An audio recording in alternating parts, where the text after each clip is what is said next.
बिहार विधानसभा के उपचुनाव की खुमारी पूरी तरह उतर चुकी है। तारापुर और कुशेश्वर स्थान की सीटें सत्तारूढ़ जनता दल यूनाइटेड बचाने में सफल रहा।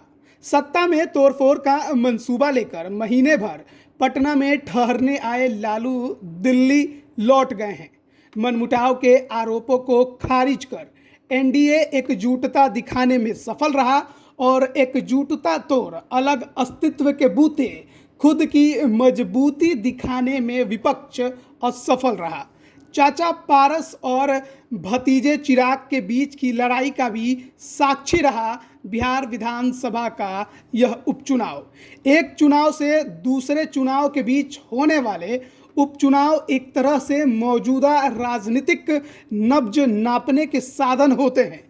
वैसे तो अक्सर ये नतीजे सरकार के पक्ष में ही आते हैं, लेकिन अगर न भी आए तो भी भावी राजनीति के लिए बहुत कुछ सिखा जाते हैं। बिहार में तारापुर और कुशेश्वर के नतीजे जदयू के पक्ष में आए और उसकी सीटें बरकरार रहीं।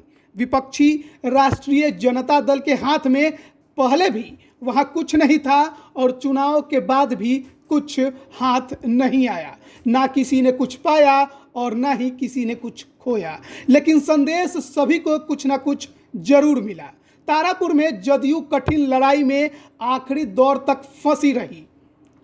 आखिरी के 2 दौर की गिनती में ही उसे निर्णायक बढ़त मिली।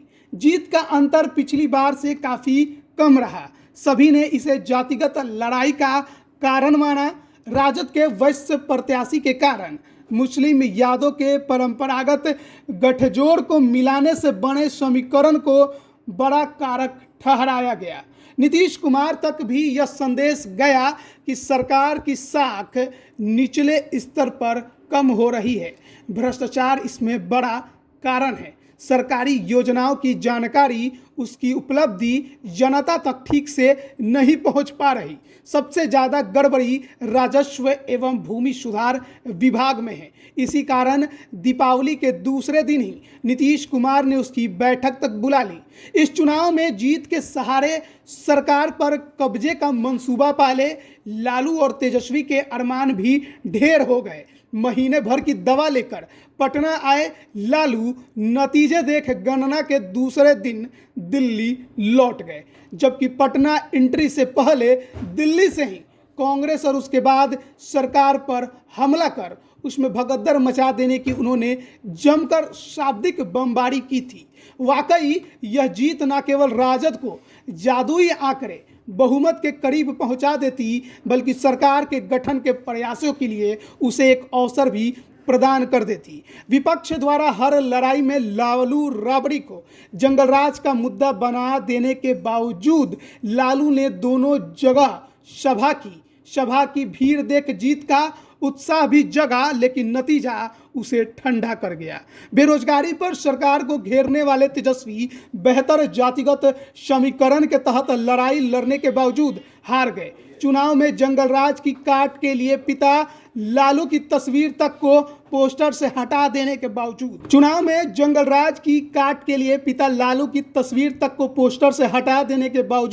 इस चुनाव में इस मुद्दे की परख के लिए लालू को मैदान में भी लाए।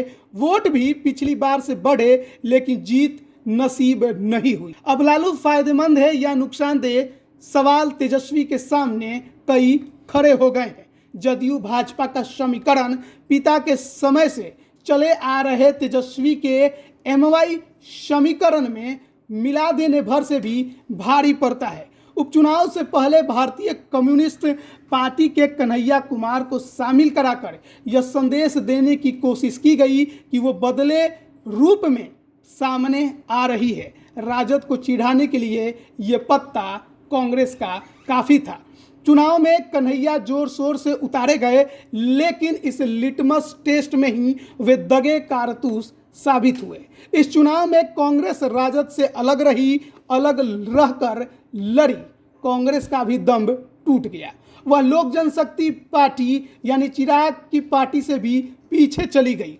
उसको भी सीख मिली कि बिहार में राजद का साथ उसके लिए जरूरी है। हालांकि अभी भी कांग्रेस अलग ही रहने की बात कह रही है। पिता रामविलास के देहांत के बाद चाचा के बीच बटी पार्टी के एक हिस्से को लेकर खुद को पिता का असली वारिस ठहराने में जुटे चिराग भी पिछले चुनाव से पीछे रहे। चाचा एनडीए के साथ थे और चिराग फिर नीतीश को हराने के फेर में। उनके अरमान भी ठंडे पड़ गए। तेजस्वी भी सोचेंगे कि एनडीए के खिलाफ कांग्रेस उनके लिए जरूरी है। लाइव बिहार यूट्यूब पर सब्सक्राइब और फेसबुक पर लाइक जरूर करें।